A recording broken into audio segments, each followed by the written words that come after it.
சித்தார்த் அக்ஷரா, இன்னைக்கு நம்ம ஔவையாருடைய மூதுரையில 19வது பாட்டு பார்க்க போறோம். அக்ஷரா, காப்புச்செய்யுள் சொல்லுமா. வாக்குண்டாம் நல்ல மனமுண்டாம் மாமலரால் நோக்குண்டாம் மேனி நுணங்காது பூக்கொண்டு துப்பார் திரைமேனி தும்பிக்கையான் பாதம் தப்பாமல் சார்வார் தமக்கு. Very good Siddharth. நான் 18வது பாட்டு படிக்கிறேன், அதுக்கு அர்த்தம் சொல்லு.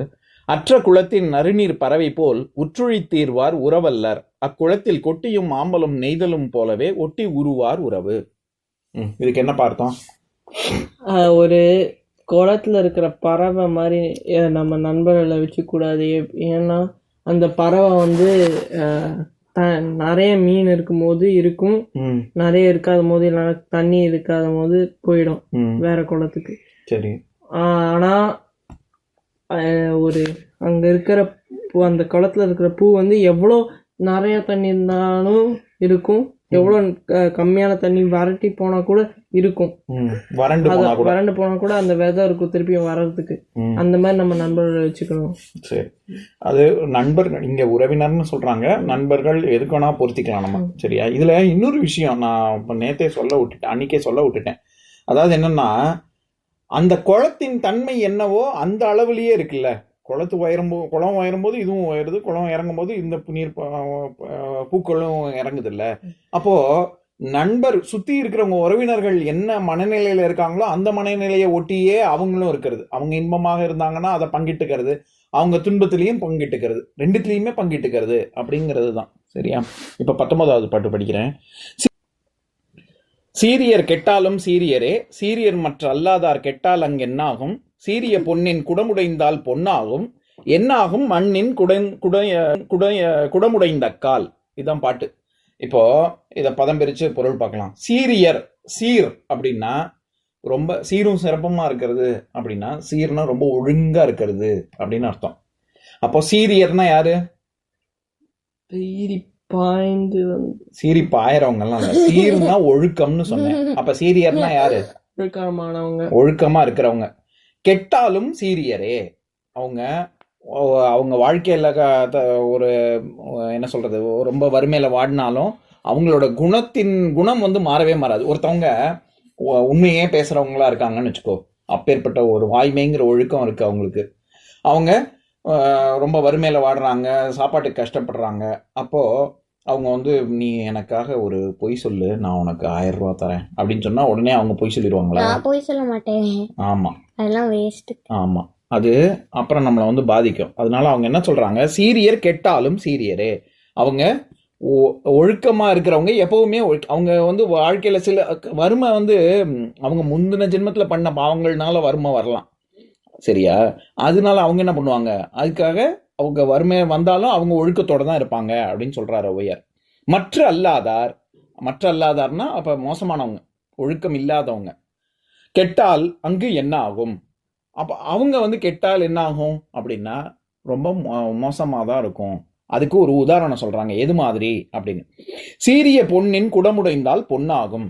இப்போ பொன் குடம் இருக்கு, அந்த பொன் குடம் உடஞ்சு போச்சு அல்லது நெளிஞ்சு போச்சு அல்லது அது சரியான தன்மையில் இல்லைன்னா அந்த பொண்ணுக்கு அந்த உடஞ்ச பொன் குடம் இருக்குல்ல, அதுக்கு மதிப்பு இல்லாம போயிடுமா? அதை கொண்டு போய் நீ திருப்பி ஜுவல்லரி ஷாப்ல கொண்டு போய் கூட அடகு வைக்கிறதோ ஏதோ பண்ணேன்னா அந்த பொண்ணுக்குன்னு ஒரு மதிப்பு இருக்குல்ல, அது கண்டிப்பா உனக்கு கொடுப்பாங்க. சரியா? ஆனா மண்ணின் இது என்னாகும், மண்ணின் குடமுடைந்தக்கால் அப்படிங்கிறத மண்ணின் குடமுடைந்தக்கால் என்ன ஆகும் அப்படின்னு கொண்டு கூட்டி படிக்கணும். அப்படின்னா என்ன சொல்றாங்கன்னா, ஒரு மண் குடம் இருக்கு, அந்த மண் குடம் உடைஞ்சு போச்சு, அப்ப அந்த மண்ணை வச்சு என்ன பண்றது? அதோட அதுக்கு ஒரு மண்ணும் பண்ண முடியாதா? சரி, அதேதான். அதாவது மண் குடம் உடைஞ்சா அந்த மண்ணுக்கு மதிப்பே கிடையாது. திருப்பி அது குயவன்ட்ட போய் அதை வந்து ஒரு மண்பானை செஞ்சாதான் அதுக்கு மதிப்பு, இல்லாட்டி வெறும் மண்ணு தானே அது. ஆனா பொன் குடம் உடைஞ்சதுன்னு வச்சுக்கோ, பொண்ணுன்னா கோல்டு, மண்ணுனா வெறும் மண்ணு, நம்ம மட்டு. சரியா? பொன் குடம் உடைஞ்சிடுச்சுன்னா சரி அவ்வளவுதான் அது அப்படின்னு சொல்லி தூக்கி போட முடியாது, அதுக்கு அப்பயும் மதிப்பு இருக்குல்ல. அததான் சொல்றாங்க. அப்படின்னா நான் முன்னாடியே உனக்கு சொல்லியிருக்கேன்ல, இது form is temporary, class is permanent அப்படின்னு. அதாவது ஒரு நல்லா விளையாடுற ஒரு ஆட்டக்காரன் திடீர்னு ஒரு கேம்ல சொதப்பலாம், உடனே அடடா இவனுக்கு அவ்வளோதான் போச்சு, பேட்மிண்டன் மறந்துட்டான்னு சொல்லுவியா நீ? இல்லை, அந்த கேம்லாம் அவனால் சரியாக பெர்ஃபார்ம் பண்ண முடியல. ஆனால் ஆமாம், நான் அந்த உதாரணம் கூட சொன்னேன். டெண்டுல்கர் வந்து ஒரு 4 ரன் தான் அடிக்கிறான், 100 ரன் அடிக்காமல் 4 ரன் அடிக்கிறான், அவுட் ஆகிடுறான் அப்படின்னா போச்சு, அவன் அவ்வளோதான், இனிமேல் லாய்க்கு இல்லை அப்படின்னு சொல்கிறது கிடையாது. அந்த 4 ரன் அவன் எப்படி அடித்தான்? அவன் ஒரே ஒரு பவுண்டரி தான் அடித்தான்னா கூட அதை கிளாஸி ஷாட் புக் என்ன எப்படி அடிக்கணுமோ அந்த இதுபடி அடிக்கிறான்னு வச்சுக்கோ. அப்போ அது வந்து கிளாஸ் பார்க்கறதுக்கு அழகா இருக்குல்ல. அதனால அவன் 4 தான் அடிக்கிறான், 4 ரன் தான் அடிக்கிறான், 400 ரன் அடிக்கிறான், அது வித்தியாசம் இல்லை.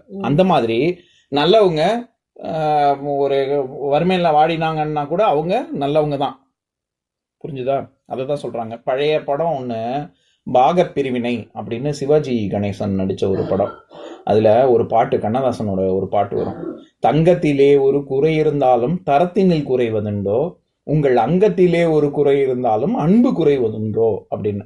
அப்படின்னா என்னன்னா, தங்கத்தில் ஏதோ ஒரு குறை இருக்குது. இப்போ வளையல் இருக்குது, தங்க வளையல் இருக்குது, லேசாக நெளிஞ்சிருக்கு. அப்படின்னா லேசாக நெளிஞ்சிருக்குன்னா அதோட குவாலிட்டி, தரம்னா குவாலிட்டி, அதோட குவாலிட்டியில் ஏதாவது வித்தியாசம் இருக்குமா? இருக்காதுல்ல. அதோட பார்க்கறதுக்கு அந்த வடிவத்துல தானே மாறுபாடு இருக்கு. அந்த மாதிரி ஒருத்தர் வந்து உடல் ஊனமா இருக்காங்க, அவங்களுக்கு வந்து இப்போ பிசிக்கலி சேலஞ்சுன்னு சொல்றாங்கல்ல, அந்த மாதிரி ஒரு கால் இல்லாம இருக்காங்க, ஏதோ மிலிட்ரியிலாம் போய் பிசிக்கலி சேலஞ்சுன்னா ஒரு இப்போ திடீர்னு ஒரு மிலிட்ரிக்காரங்க போர் செய்யும் போது அவங்களுக்கு பாம் போட்டு அவங்க கால் போயிடுது, அவங்களுக்கு வந்து செயற்கை கால் பொருத்தி இருக்காங்கன்னு வச்சுக்கோ. அந்த மாதிரி இருக்கிறவங்க தான் ஊனமா இருக்கிறவங்க, பிசிக்கலி சேலஞ்சு. அந்த மாதிரி இருக்கிறவங்க அவங்க நாட்டுக்காக செஞ்ச தியாகமோ அல்லது அவங்களோட வீரத்திலயோ எங்கேயாவது இப்போ வீரத்துல குறைஞ்சிட்டாங்கன்னு யாராவது சொல்லுவாங்களா அவங்கள பார்த்து? அவங்க அதே அளவுக்கு வீரத்தோட தானே இருக்காங்க. அந்த மாதிரி அங்கத்துல ஒரு குறை இருந்தா அன்புல குறை இருக்குமா அப்படின்னு கேட்பாங்க. எதுக்கு இதை கால் உடைஞ்சாலும் அவங்க இன்னும் வீரத்தை வச்சுப்பாங்க, வீரத்தோட தான் இருப்பாங்க. எதுக்கு சொல்ல வரேன், அவங்க தரத்துல குணத்துல யாரும் மாறுபடவே மாட்டாங்க. நல்ல குணம் இருக்கிறவங்க எப்பவுமே நல்ல குணத்தோட தான் இருப்பாங்க. சரியா? அதுதான் சொல்ல வராங்க. இப்ப நான் பாட்டை படிக்கிறேன், என் கூட சேர்ந்து படிங்க. சீரியர் கெட்டாலும் சீரியரே, சீரியர் மற்று அல்லாதார் கெட்டால் அங்கு என்னாகும்? சீரிய பொன்னின் குடமுடைந்தால் பொன்னாகும். என்னாகும்? மண்ணின் குடமுடைந்த கால். இதுல கால் அப்படின்னா நம்ம உடம்பு உறுப்பு கால், அந்த கால் இல்ல. இது வந்து ஒரு கால் இப்படி நடந்துடுச்சுன்னா அப்படின்னா அந்த ஒரு கால்னா என்ன அர்த்தம்? அந்த இடத்துல ஒரு கால்னா என்ன அர்த்தம்? ஒருவேளை இப்படி ஆயிடுச்சுன்னா இட் இஸ் பாசிபிள், ப்ராபபிள் அப்படி சொல்றோம்ல. அந்த மண்ணின் குடமுடைந்த கால், மண்ணின் குடமுடைந்துச்சுன்னா அப்படின்னு சொல்ல வராங்க. சரியா? இன்னொரு நாள் இன்னொரு பாட்டு பார்க்கலாம்.